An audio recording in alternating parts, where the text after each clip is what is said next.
show. And I just want to say to everyone, thank you so much for being here. Please like and share, help push this out.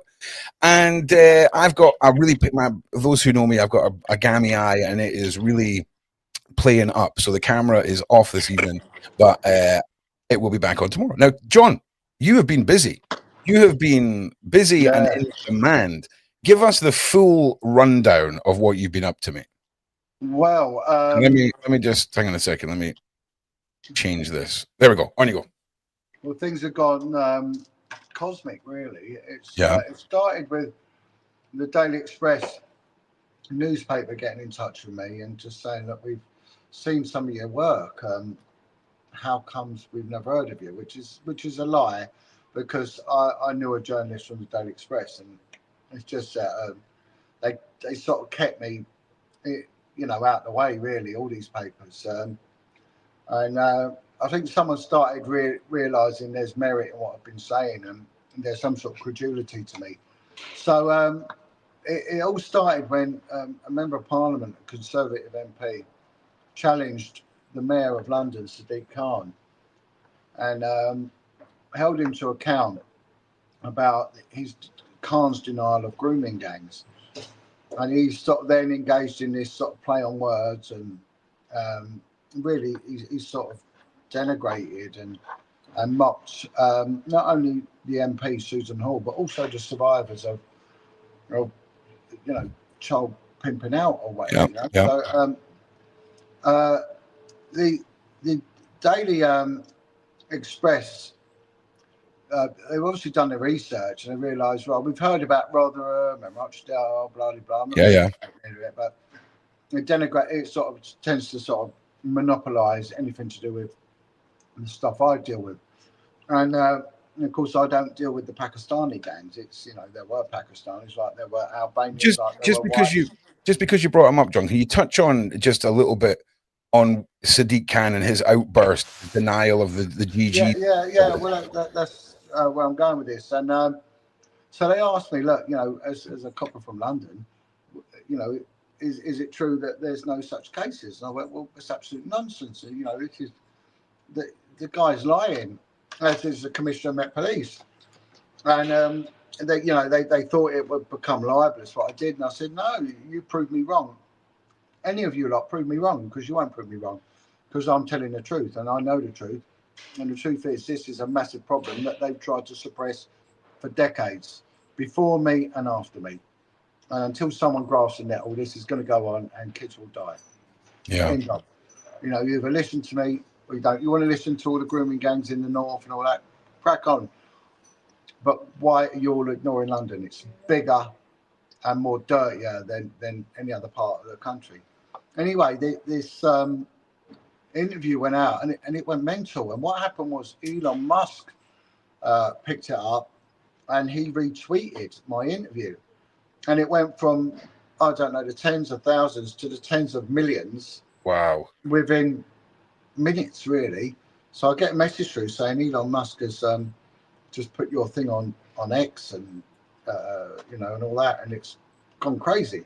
What did you think when you heard that, John? What was that like? It sort of doesn't mean too much, really. But I thought, well, good, good. It's good to, someone taking me seriously, really.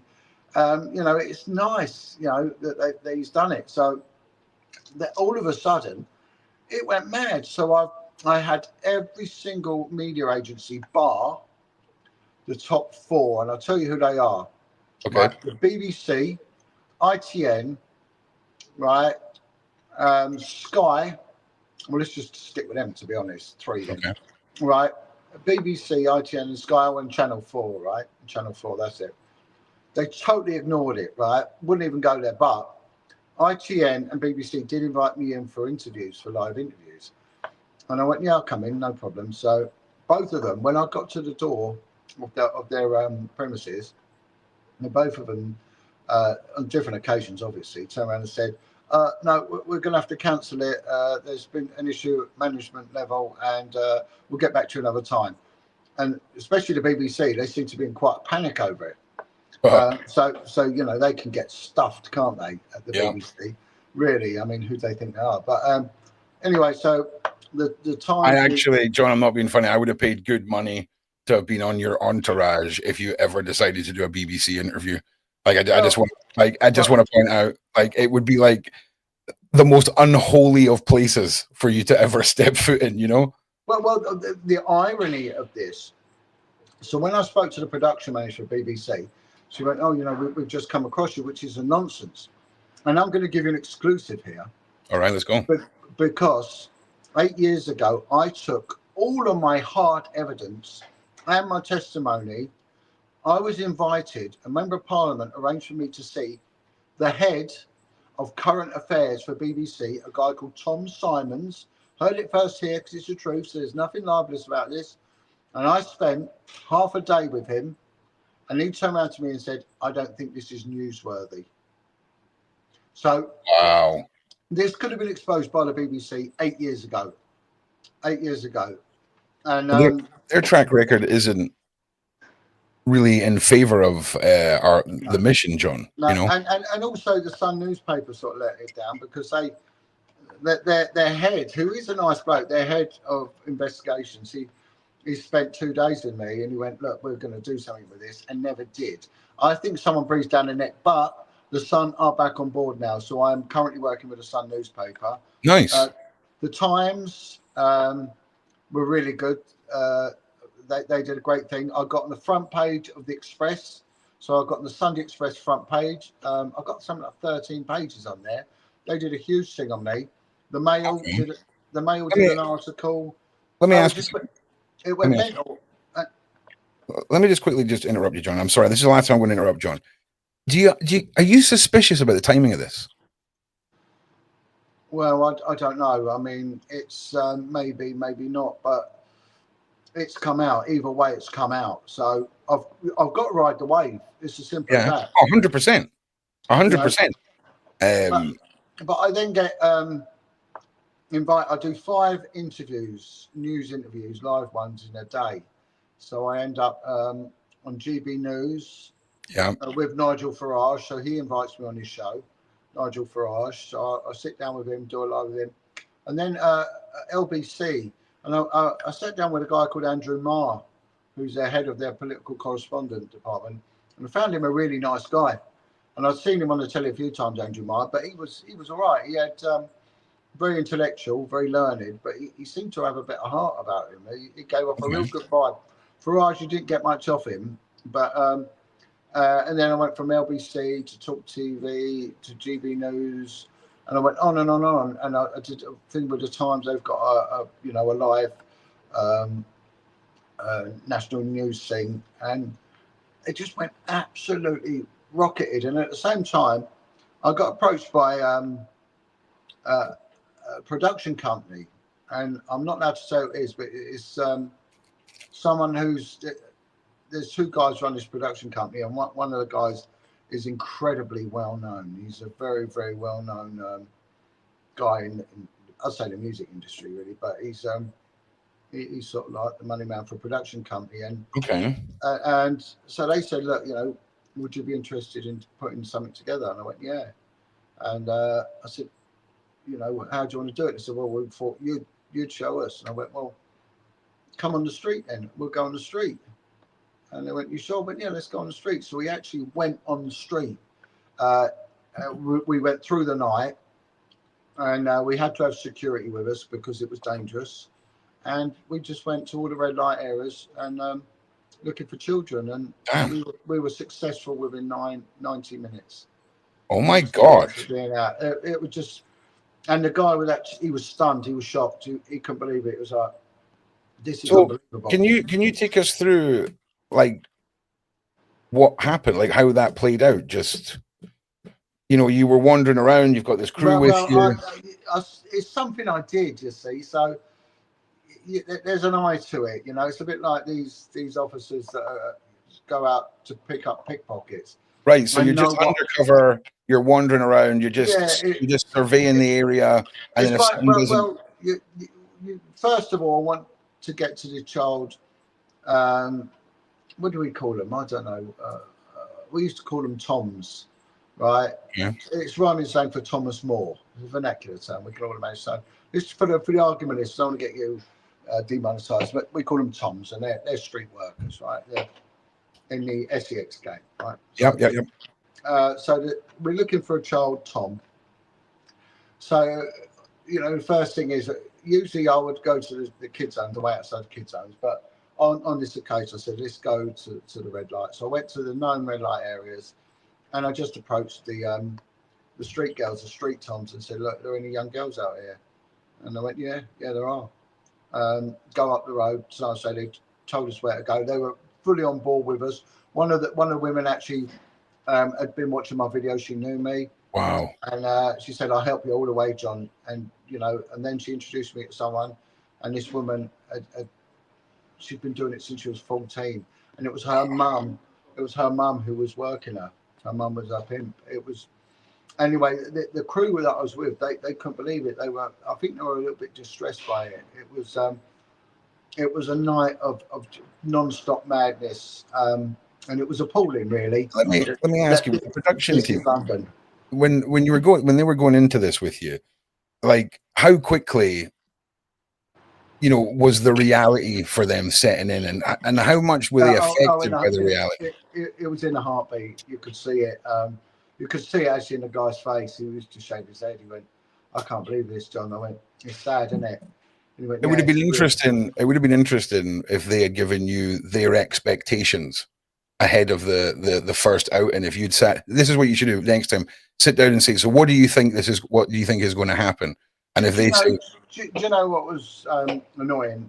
That I was approached by someone, a journalist from BBC Radio 4, same time, about 8 years ago, and I said to her, she had her own radio show on Radio 4 where she would interview politicians and things like that, and she said, well, we'd love to do something with you. So I said, well, get a car, rent a car out, we'll go out in the car and I'll show you.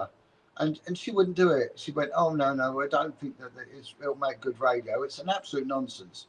So all these major, anyway, I sort of went back onto Talk TV. By the way, I met Jeremy Kyle today in the TV studios. Oh, dude, why is that the most exciting part of all of this for me, right? If you ever meet him again, you say it was a travesty, his show was taken away, like you were, it was, one of my goals was to be in the audience. Anyway, carry on, John. Sorry. Yeah, and his colleagues call him Jezza. They actually do call him Jezza, so there we go. So I met Jezza, which was good. Anyway, so I went back onto a news channel, and I said, right, the mayor said this don't exist. He's an absolute liar. Look, this is a reality, and I spilled it all for them. Anyway, the very next day, the mayor Sadiq Khan puts out a media statement saying John Wedger's a malicious liar. Wow. So I put a challenge out, live on international news, and I said, well, prove me a liar. And I said, if you want, I'll show you this is a reality. If you really think this don't exist, I will burst that bubble for you now. But also in doing so, I'm not just going to give you a problem. I'll give you a solution. I'll show you how you fix this and how you deal with this. Absolutely nothing. And then I called out to the Commissioner of the Metropolitan Police, who was also in some sort of bizarre state of denial, Mark Rowley. Now, strange enough, Mark Rowley, when the Commissioner of the Police, or the Assistant Commissioner, Cressida Dick, was attacking me, as was her predecessor, Hogan Howe, both despicable in my opinion. I don't like them. And I actually called Cressida Dick a liar in a civil hearing. So stick that up your pipe. I don't care for these people, right?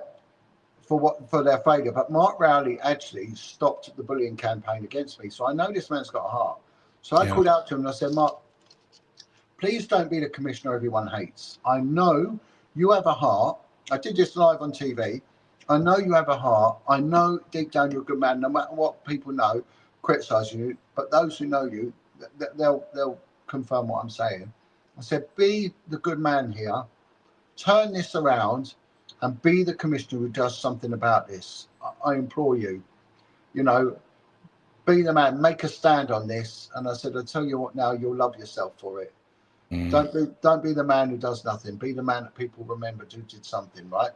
The next day, Mark Rowley, the Commissioner of the Metropolitan Police, for whatever reason, right, it's not been public knowledge, he then turned around and said, we are now going to reinvestigate 9,000 cases of children involved in the SEX industry. Straight away, overnight, bang. Now, today, Sadiq Khan, the Mayor of London, has turned around and said he's now going to fund the investigation into this by the sum of 2.5 million, 2.4 million. So I've just been on the news again prior to coming on the show. I've been in the studios in central London, and I sort of got a pat on the back, really. So what happened was the presenter of the news channel, a guy called Kevin O'Sullivan, who used to be the senior correspondent for the Daily Mail, he turned around and said, John, you did this. And I went, no, I didn't. It's collective. It's the whole thing. The whole gang did this. I said, I'm not taking, the accolade for this. I said, no, it's collectively we did it. He went, whatever you say, but well done. It will never come out, and it won't. And he said, why do you think he's done it? I said, because he's been shamed. He's been embarrassed and he's been shamed into doing this, because they have done nothing. They've deliberately hidden this, because once you lift the lid on this, it goes in all directions, and it's deep and it's damaging, and you can never put the lid back because it will hemorrhage. But you can't ignore this. It's a cancer. It has to be cut out and it has to be dealt with. But here's the interesting thing. Because it went viral, what had happened, and the news appearances I had, I sort of held my own, stood my own ground with them. What happened then was that I get contacted by the police service of Northern Ireland, formerly the RUC. And they said, we believe that you've got information relating to the disappearance and murder of a young boy. Now, if you recall, on this show, when we did our true crime episodes, we did one about a young lad called Brian McDermott. Yep. And in that, I sort of implored the police service to relook at this, that this is a ritualistic murder. And the RUC, formerly, the now PSNI, are now reinvestigating it. And they've contacted me. I've given them every bit of information I could. I am helping them with their inquiries, as they say. And they are now re-looking into the murder of this poor laddie. Now, that was the one, if I'm right, John, where there was missing limbs, right? Yeah, an arm was the left arm, right? The left arm was missing, yeah. Yeah, if you guys want to watch that, by the way, there's a whole playlist on the front page of my channel of videos that are hosted on Shaun's channel. That are the first 2 seasons of Crime Theory with John and I. And the first series really takes you on a journey from like the 40s right the way up to now, looking at this web of conspiracy that all connects over the decades. And so it gets even better. But I started getting contacts from everywhere, and a group contacted me. And again, they watched the videos that we've been doing about the care homes, and also about the elite boarding schools. We did one on places like Eton, Winchester, and these and prep schools and that. And this group, they set themselves up as a survivor group because they're former boarders at these elite schools, and they thought 1 or 2 people come forward. They were inundated with thousands come forward. Right, and they've reached out and said, but they said, "Thank you, John. You're the only one," because they watched this show. You're the only one who goes on to talk about the schools that we went to, because there's no sympathy for us, because they see us as posh kids and we deserve it. Yeah, and they went on to sort of say some of the abuse. It's absolutely horrific, but it's also been echoed now by, get this, Princess Diana's brother. Charles, what's his name again? I can't remember his other name. Spencer. Charles Spencer. And so, honestly, it's even got as far as him, Charles Spencer. So how amazing is that? We've now gone into like the aristocracy. So it's incredible, the reach. And I think what is done with the work that I've been doing, and I've been doing with yourself, Shaun, and many others, is it's been cementing very, very deep foundations. And they've looked into this. They could have attacked us, they could have criticised us, but when you're telling the truth, what can they do? What can they do? And my narrative doesn't change. I don't sort of like start bumping things up. I tell it as it is, and as horrific as it is. But that's what needs to be said. And then I get contacted by a guy who was head of the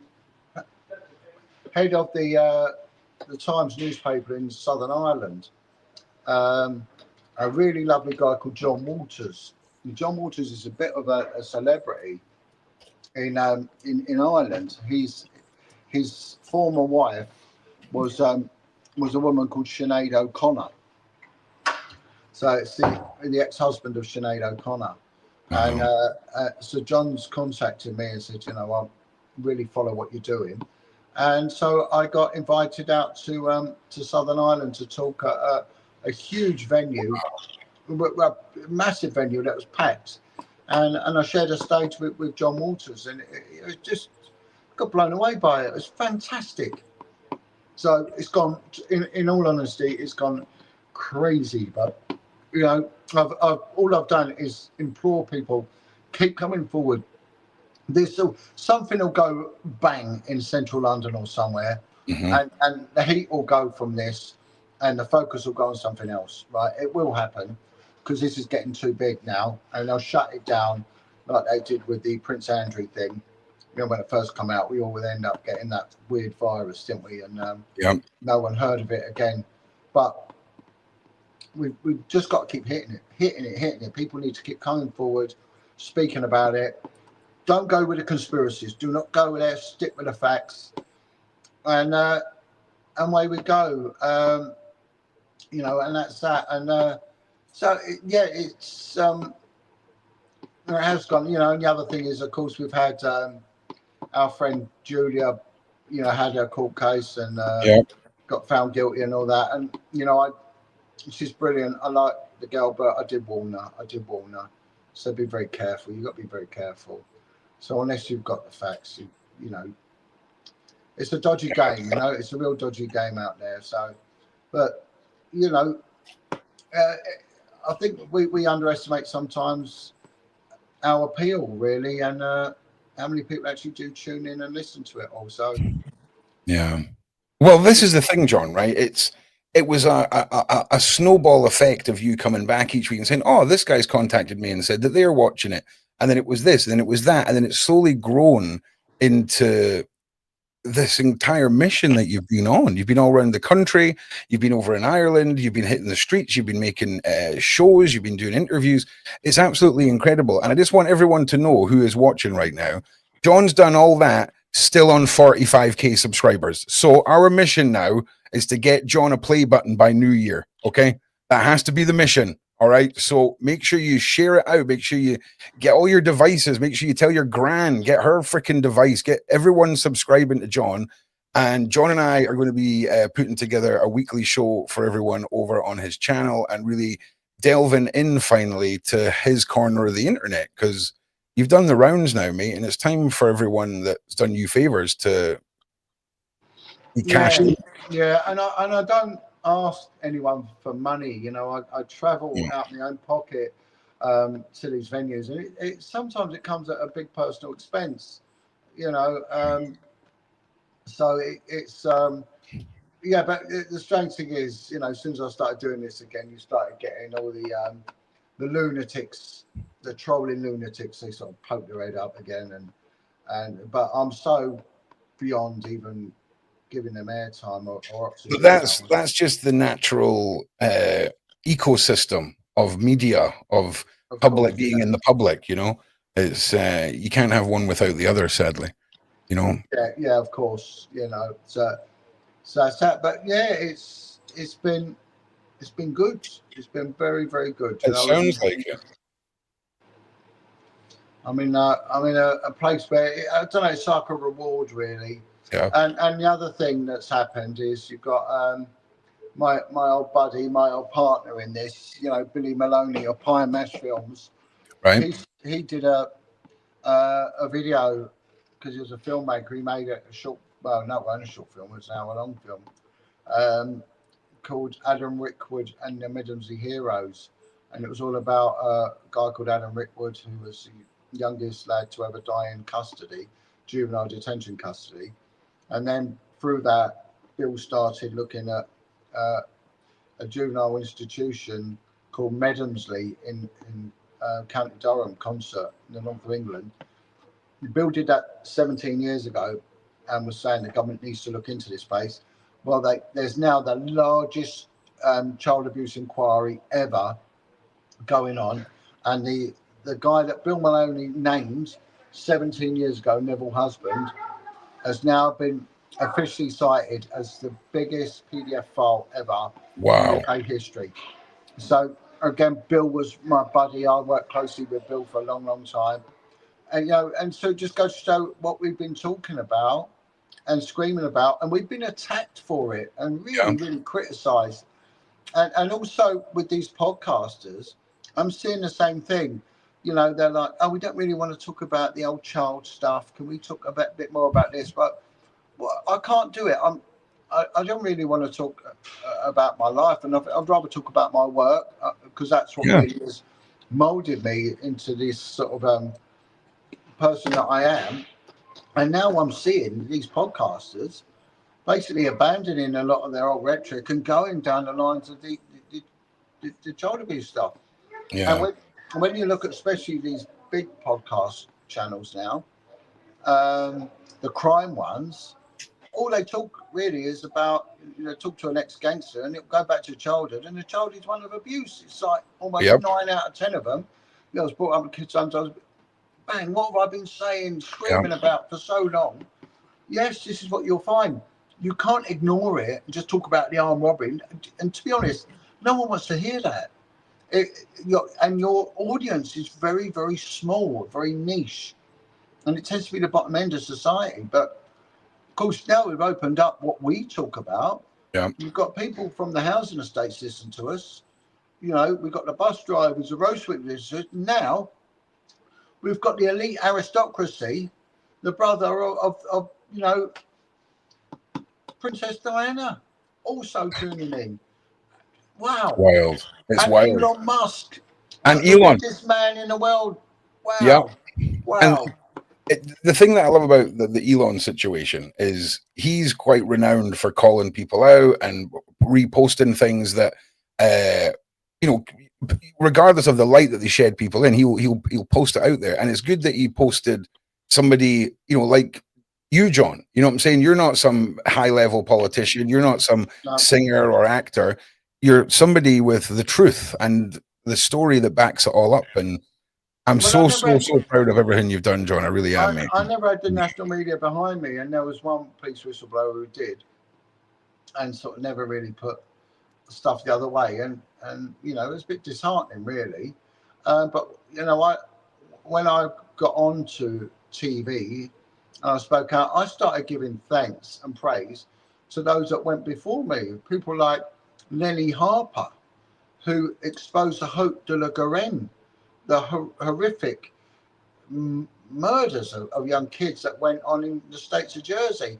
Lenny Harper was a senior police officer who got bullied like me, and then Constable for Wiltshire. He's the one who really opened it up about Ted Heath and his nefarious activities, and he suffered as well. So we forget about these people, and I don't want to forget them. When I on national media gave thanks and praise to Lenny Harper and to Mike Veal, because I think they're heroes. They were under the firing line far worse than me. But we don't hear about them. We hear about one person in particular, and I'm not going to name or denigrate them because I don't want to do that. But and you just get one narrative. You say, hang on a second, you need to wake up, because there's a whole bunch of us that have been screaming about this for a long, long time. 100%. And like I say, the timing of this for me is an interesting one. This year has been interesting with regards to the characters involved in the main story that's playing out with the man formerly known as Prince and the man from the island, right? Mm-hmm. We've had Virginia Giuffre, the only witness, unalived, all the rest of it. Let me get your take, John, on the Prince Andrew situation, because we've not really seen each other since all that kicked off. I want to get your take on that. Do you know what really annoys me with that? Because he's a despicable man, and he's a liar. He's gone on and given that. I don't know what would you call it. It was contemptible BBC interview, and shame on the BBC for even doing that. It shows who sort of funds them. This man is just a wrong un, hands down, and I think what's happened is that his brother had to get rid of him because I reckon Special Branch had been inundated with allegations against him. That's my opinion. I don't know that. I'm just surmising from the position I used to be in. And another person who stands up for him, Jim Davidson.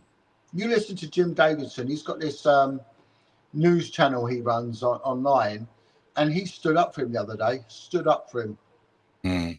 So I don't know Jim Davidson. I've got nothing to do with him. I met him once, and he was really rude.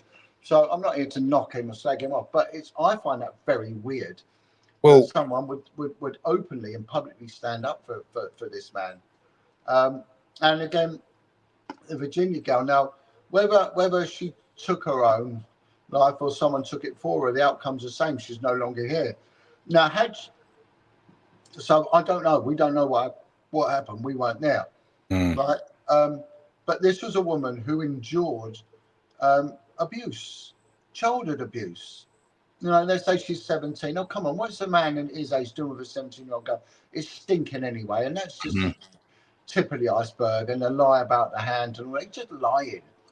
Right? But either way, even if the narrative is correct that she took her own life, she took her own life because of people like him abusing her.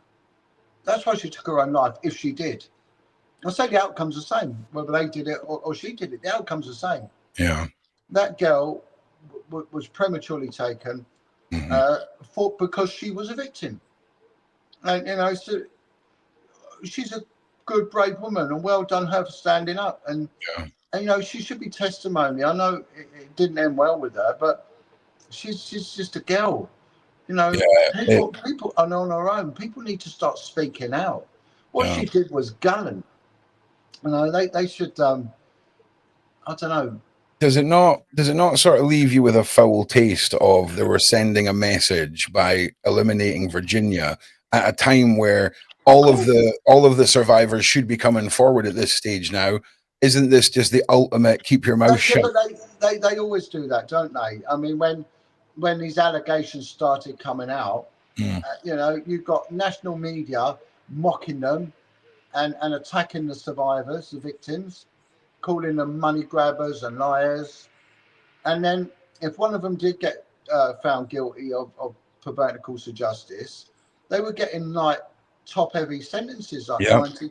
I mean, look at Wilfred. My friend Wilfred, what he was doing with the SRA stuff. He, never committed an offence in his life. Guy of meritable conduct, and his first offence, he got 17 years with a recommendation by the Home Secretary that he served 11 and a half of them. Yeah. So we see this all the time. Of course, and I say this to people, they're going to come for you. And when they do, don't expect any clemency because you're not going to get it. You're going to get hurt. And they did the same to me. What they did to me was just absolutely abhorrent. Mm-hmm. And what had I done? Just spoke out and done the right thing. So, they're going to come for you. They are. Expect it. You punch a hornet's nest, you're going to get stung, not just once, you're going to get stung multiple times with absolute venom. So that's what happens. But what do? We do nothing or we do something. But this is what I'm saying. And I've said this many times, we must stick to the facts. If we don't know it, we don't know it. And that's that, Well, listen, because you brought up Wilfred, it's been a long time coming. And I spent weeks and weeks a couple of years ago putting together an entire show on Wilfred. I'd copied clips, and because they've all been wiped, I've still got them all saved because he was just stripped from the internet. And we'll probably do that on my channel or on your channel, John. But it needs to happen. It needs to happen. In fact, I'm pretty sure that's the reason you and I met, was me contacting you to ask you if it was possible to set up a conversation between Wilfred and I in the prison. I'm sure that's how we met. Yeah, I mean, unfortunately, Wilfred's gone a bit incognito, Okay. which is his choice. I did have contact with him. He's now moved prison. He's now further nearer to home. You know, he continues in his campaign to get his sentence reduced or to get it overturned. But I don't know, will it happen? Who knows? Who knows? We can only but hope and pray. I personally don't think there's much chance of it, but they will make an example of you, you know. But you must do everything within the parameters of the law. Unfortunately, he steps out of them, and he got hit, and he got hit hard. I personally would not have done what he did. I'm not knocking him. It was his choice, but it would not be my choice. And I say that to everyone: do the right thing. Don't take the law into your own hands. You can't do that. You know, you must do it the right way. Yeah. But, you know, even if the system is fundamentally flawed and they do nothing, we all know that. But, you know, but today's a big deal. Today is a big deal. You know, we've had the commissioner overturn now 90,000. Is it 90,000 or 9,000? No, 9,000. 9,000. I'm not sure. Anyway. Which one? Cases of child exploitation are now being reopened, investigated. That's, you know, is that anything to do with me? Maybe. I like to think so, and I like to think so too. And I'll actually take that to my grave, saying that probably it did. And the same as the mayor's done a total 180 on this, and is now funding it after calling me a malicious liar. So, and the only way I could do it was by doing the right thing, doing it within journalistic parameters. But you know, we've got the tools. One of the ones is the RAINS list. The one thing I want now is, if anyone says, what can we do? I'll tell you what to do. And I keep saying it, and people don't do it. And they say, John Wedger doesn't name names. And you know, and ask me, John Wedger don't sort of guide us in what to do. Well, firstly, it's not for me to guide anyone, but you've got the RAINS list. Yeah, post the RAINS list online. And those in there, if they're in public office, such as police officers, such as MPs, report them and submit the RAINS list as your exhibit. It's a powerful document. And also, I do name people. I've named, and I've named them in the show. I've named a woman who trafficked kids, a lady called Fiona Walsh. So I have named them, and I've named them in inquiries, and I've named them to central government, and I've named them to the Home Secretary. So I have named names. And why would I libelously put myself in jeopardy so I can't then carry on? You know, that's like someone loading a gun and giving it to me to fire. I'm not doing that. Yeah, you know, plus you'll get people that try and bait you out to do that as well, John. Of course, they all do it all the time, and I'm not interested, you know, not interested. But, you know, we get a lot of damaged people that tune in and get angry, and, you know, they think I'm some sort of answer to all their problems. And if I don't help them, then I work for MI5, and I mean, Matt times like that. You know? I didn't even know what a shill was. And they went, John Wedger's a shill, and I didn't know what it was. I thought, what's a shill? I had to Google it. You know, a grifter and a shill. Well, a grifter must be a bike, didn't it? It was a rally grifter, and a shill, I never even heard the term. But anyway, so I tend to elevate myself away from that sort of stupidity. I don't. No, 100%, mate. 100%. Now, I had promised the people, John, if they got us up to 750 live viewers on the main channel here, that I would do a little call-in section. And a minute ago, they got up to 748. So we're going to check back in a few minutes, and you guys will be able to come on, ask some questions, and just give us your point of view, because, you know, we do enjoy hearing your guys' input on all these topics. So Yeah, what I'll do, we'll give you. I'll post a link. So what happens, guys? If you come and join the show, you get to ask some questions. You get to discuss the topics. You won't be on camera, even if your camera is on. It will just be your voice. Effectively, it will just be where is it? This one here, John. But John will be up there. Like, hang on a minute. Once one figures this out, move John there, and then do this. And there we go. And you'll be able to come on and give us your thoughts and ask some questions. If you're all right with that, John? Yeah, of course. Yeah. Yeah. And what's next for you, John? Like, what's next on the horizon? I mean, obviously, we're going to be doing shows we're over doing a on your channel. documentary, and I'm asking for people to come forward and email me if they're a victim of the old child Horrors. Yeah, but working in the SEX industry as a child care home, especially in London, there's an opportunity to be part of a documentary. I'm asking for people that maybe have worked in care homes in the London area that witnessed this, and also I'm asking for people that might back then have been pimps. Oh wow, yeah, okay. And I was street. Something really amazing happened. I get contacted by a woman, and she was one of the juvenile Toms when I was working on the streets. And I went and met with her, and straight away I recognised her name. I sat down with her, and she showed me the picture, the custody image that we used to have in our folders to look out for these juveniles. And straight away I knew who it was, and it was quite an emotional meeting. Yeah. And she's put her life together, um, and she's turned around. She said, "Everything you said, I totally concur. I back up everything you said. I was on them kids, I was, and how when you go on these shows and say it, that's how it was, John. Yeah, I, I will back you up with that." And that was lovely to get that corroboration. It was really nice, and it was good to see that she's come through it. Yeah, She's that's got amazing. she's got a powerful story. But I bet. she was telling me people involved, and some of the police corruption, everything. And of course, it's nothing I don't know, but it was good to see it from the other side. Yeah. So yeah, it's but if I've got to stress my parameters are very, very tight. So if anyone contacts me saying that they've got a kid in care that they want help with, I can't help you.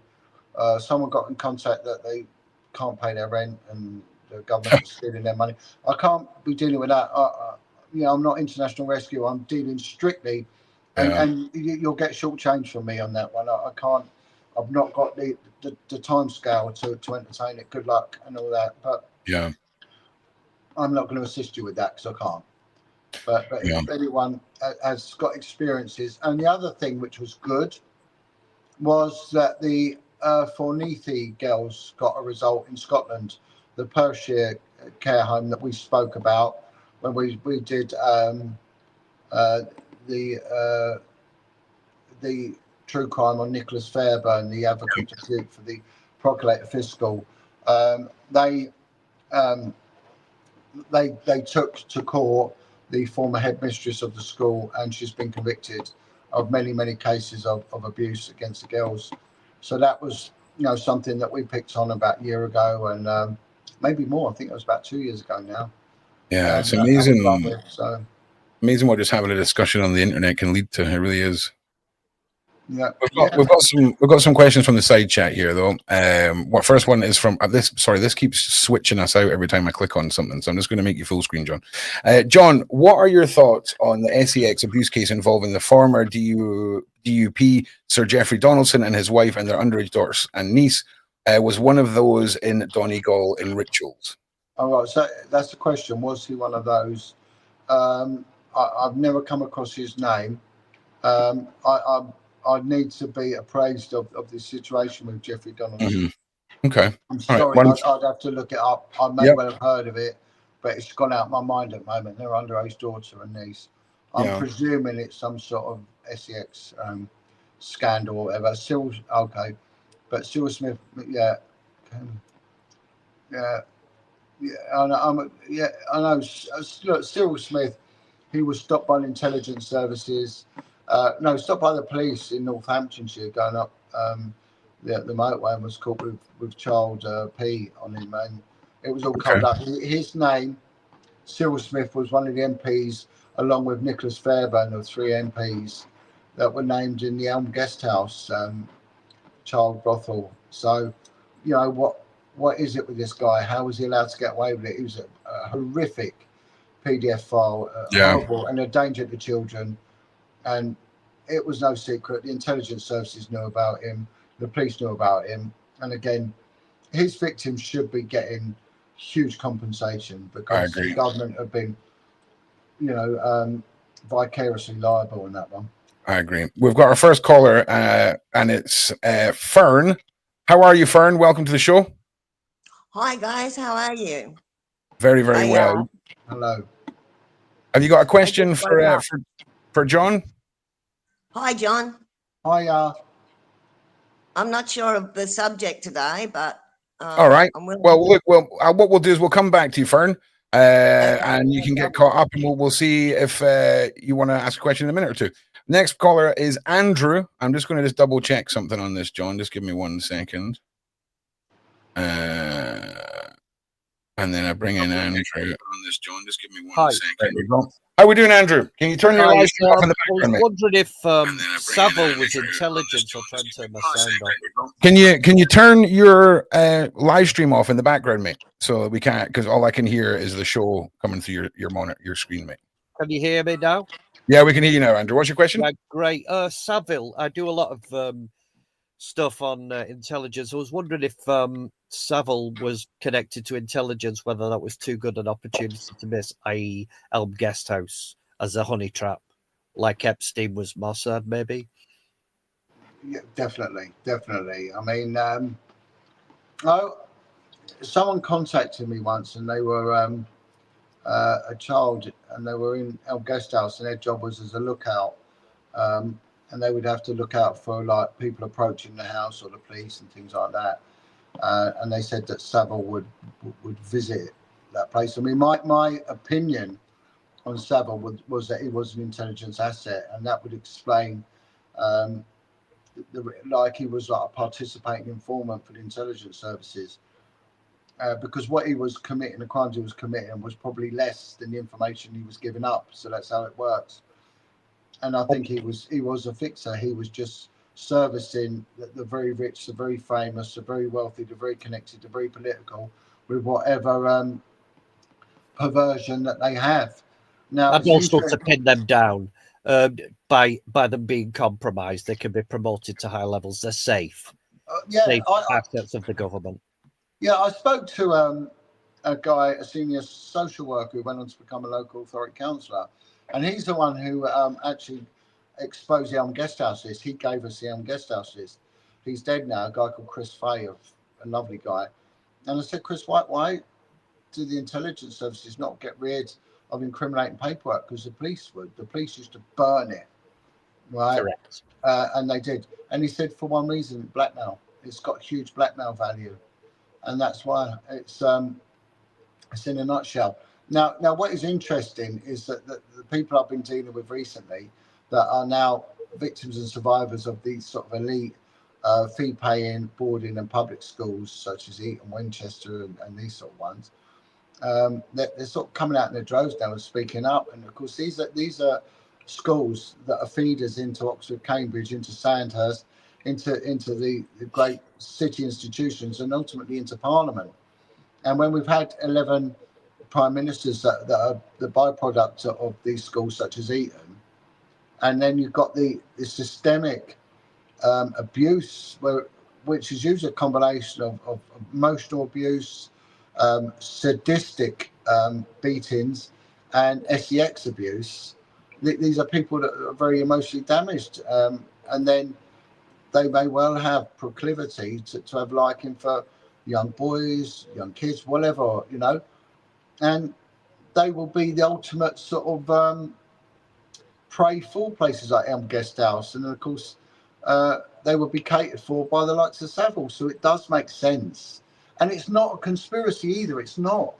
It's not when you've got the brother of the former Princess of Wales coming forward and speaking openly about the sadistic beatings and sex abuse in these fee-paying schools. It's not a conspiracy. It goes on. And, thank you to people like Corinne Hutstabar that have been screaming about this for ages. And good on Shaun Attwood and many other podcasters that are brave enough to get guests like myself on there and run with it and have faith in us. That we're not going to turn out to be conspiracy nutters, because we're not. I went and got the conspiracy facts, like I worked on John Lennon's assassination, and that had intelligence links. They just wanted him out of the way, but yeah. There comes a point where people, like I spoke about the 27 Club, and I got the intel from a survivor of ritual abuse. There comes a point where survivors of this, they don't want to acquiesce anymore. They want to say no. They have a change of heart. They grow up. They mature. They see God. They see the value in life. They realise it's perverted. It's wrong. And the fee that they paid for fame wasn't worth it, because they've traded their soul. And I think sometimes it's too much. Either they do to themselves in, or they destroy themselves, or they get topped off. And I think that does go on. What's the worst they can do? Kill you, hey? Exactly. We're all going to die, aren't we? We're all going to die. I want to go to my grave knowing I did all I could to expose this evil. With a clean soul.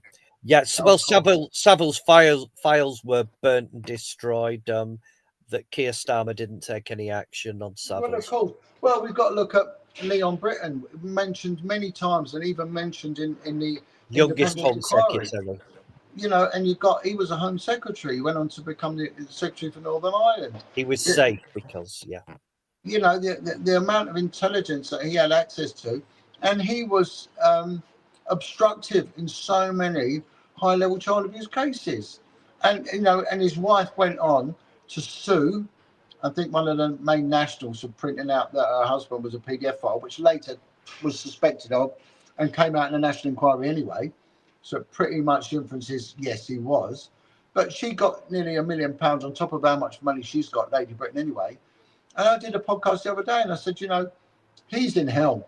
He's gone to hell for what he did. And I said, whether she's alive or not, I don't know. The same as Esther Ranson, I don't know. But was all that wealth worth it?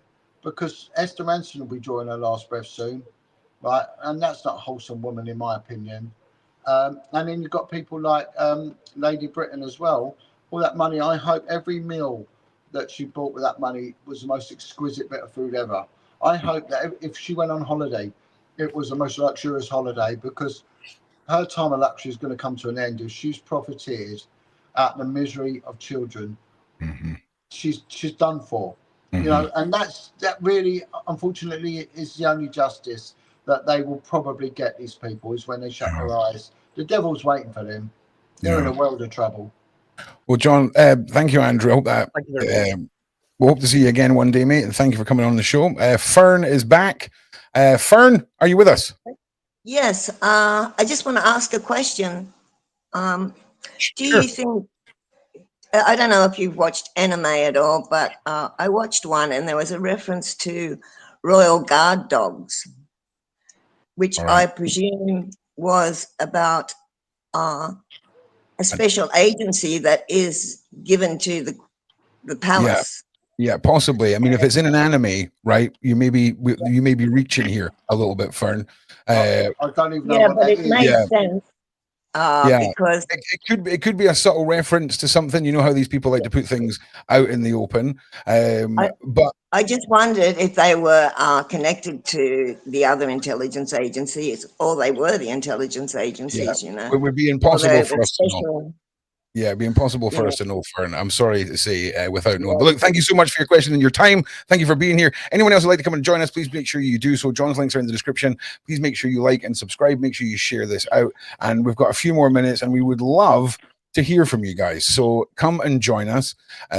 John, what's next for you? I mean, obviously, we're going to be back on our weekly show here. We're going to be starting our show over on your channel. There's a lot going on. But what else? What else is happening? Well, I'd like to be. I'm planning on doing a bit of work and going around and interviewing survivors from these residential institutions, no matter Yeah. what they are, and then drawing a parallel between, you know, the detriment they suffered as a result of it. So whether they've come from, you know, the lower classes, whether they've come from the working classes, the traveller community, or the upper classes, the middle classes, all those that have endured abuse at whatever level, and then draw parallels and see the, you know, as much as the abuse is unifying in its repugnance and horrific nature, also the detriment to the survivors are, and what help is there for them. You know, it's that I am fascinated by these prep schools and these fee paying public schools, how they've got away with it, you know, and this is where you get the real cognitive dissonances from the you know, the regulators of these places, and that stiff upper lip. And when you look at what brought these into existence, you know, it was really, Britain was building its empire, and they needed total loyalty, and they needed really basically psychopaths to go out into the you know, the uncharted world and take it. And what they put these kids through pretty much prepared them for it. Yeah. You know? Well, listen, it's been a while, John, right? So hit us with some Jesus stuff, okay? Because it's been a while, and I want to hear some. Yeah, well, we've got a baptism running in the East End of London on Sunday. We made the national newspapers a few months ago because I had I thought, you know, a band member, not former, current band member, but original band member of the band East17, contacted me and said he wanted to become a Christian, born again Christian. And the late gangster Dave Courtney, his best friend, contacted me and said that, you know, Dave, before he shot himself, was going on about going to Jesus. So it looked like Dave Courtney may have been changing his ways, but his best friend, he too wanted to do it. So I arranged for a baptism at the church I go to, right in the heart of the East End. And the irony is we got an ex-gangster, a man who served time for the murder of the villain Jack the Hat Vitti, an ex-gangster called Chris Lambriano, a committed Christian now, man totally turned his back on a life of crime. And Chris is ordained to do baptisms. So Chris did the baptisms, and the Daily Mail run a story on it. So we made the papers there. We've got another one coming up. We've got a real mix of people. We've got an ex champion boxer who's now be careful if that is Brian from E17. Yeah, I had it out with Brian from E17. I'm not really interested. I had beef with Brian. It's funny. Yeah, it's not him anyway. But, you know, we got a bare knuckle fighter, an ex-boxer. We got a gangster. We've got survivors of ritual abuse and all sorts coming along to be baptized. So I sort of proactively do that, taking people into the kingdom of Christ, which I think is important, especially in these times now. And I just, I'm currently on 4 days into a week of prayer and fasting. So that's why I'm chewing gum, because I've not eaten anything for over 4 days now. So I was a bit worried because I did an interview for the TV earlier, and your sugar levels go and your brain goes a bit when you've not been eating. And I thought, I hope I don't sort of get deluded and hallucinating, but start waffling in that because your sugar's low. You know, that's what I've been doing. So prayer and fasting, I think it's important. Good, man. And you know, we're in crazy times. There's never been such a resurgence of people going to Christ. It's becoming, especially among young men. The churches are starting to fill up with young men that are just like saying, well, there's something in it. I mean, even blokes like Joe Rogan, who was mocking it a year ago, is now turned around and said, no, there's something in this. So yeah, you know, it's tough times. You know, we need to get strong spiritually, because I think things are going to go very pear-shaped. Things are going to hit the fan, mate. And do you know what? I had an epiphany the other day, and I've completely figured out all religion. I know that sounds like a bold claim, but I've completely figured it all out, right? So all the gods and all the faiths, I want you to think of that as a bunch of keys, John, right? And then I want you to think of a massive mansion with loads and loads and loads of locked doors, right? And those locked doors are periods in time, all right? That certain keys fit into at a certain time, but it all exists. There you go. Figured it out, mate. Figured it all out. Jesus said, you know, my Father's house has many rooms. So, well, there you go. Yeah, maybe he's talking through me, John. Maybe he's talking through me. All right. Well, listen, it's always a pleasure. Next week the show will be slightly longer as well, everybody. And you know, John, thank you for being back here. Freaking legend. Like I say, I'll be on your case tomorrow, getting some stuff rolling out for you and the channel and everything like that. But we've now seen the benefit of what we've been talking about. We've got we have home that, you know, that's come to fruition, and the room GG thing, of course, that was going to take on an episode. But the big one was Brian McDermott. It was wow. It was wow. I was so happy with that. Whatever happens, good. If it officially comes out or not, I don't know. But the fact is, they're looking at it, and you know, the ball's rolling on it. So. And like I say, I remember sitting when we filmed that episode, and that whole journey for that first season, I was just in awe of the journey, awe and shock and horror, and you know, all of the above. But it's just such a good feeling that you're back. It's coming up to Christmas. It's all good. You're fasting. All power to you. I'm doing the pants swimming. So I've been actually it got to a point where I got addicted to it. So I nearly caught hypothermia last week because I spent just short of an hour in the water, which I shouldn't have done. That is like a psychologist wet dream, that statement. I've become addicted to swimming in my pants. It's so weird. This cold water, the water is below 10 degrees now, so it's getting incredibly cold. Cold water does amazing things. It's phenomenal. Yeah, it's absolutely phenomenal. Cold plunging. You can buy little like lightweight fold out baths that you fill up with ice and water, and you can dunk yourself in. It's really popular, John. Yeah, it's fantastic. So that's going on. I'm doing that. I'm videoing it each time, and I've been doing it constantly. So. And if you want to see John in his pants, you can buy his premium content off of all those known premium content files for the low price of just £9 a month. See this wonderful ex-copper in his pants. I'm joking, of course. It's all on his YouTube. Well, I've got a Patreon link. Buy me a coffee. So if anyone wants to put £1 in to keep me going, because I don't earn a penny for monetization at all. Well, you will be soon. You will be soon, because I don't know what John's been doing on his massive tour and managed to get zero promotion out of it for himself. So we're changing all of that. You guys need to help. We want to get him 100,000 subscribers and get his play button. Stay tuned for the new shows. Support that. Support the Patreon. And I'll be shoving all of the third party ways that you can support John down your throats from tomorrow.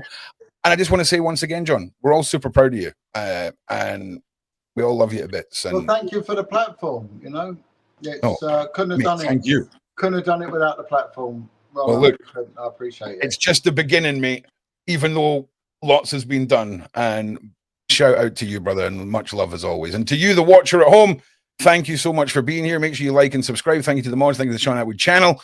We will be back next week at 8 o'clock with John Wedger for our usual 2-hour shows. And yeah, John, see you then. Wicked, man. Cheers.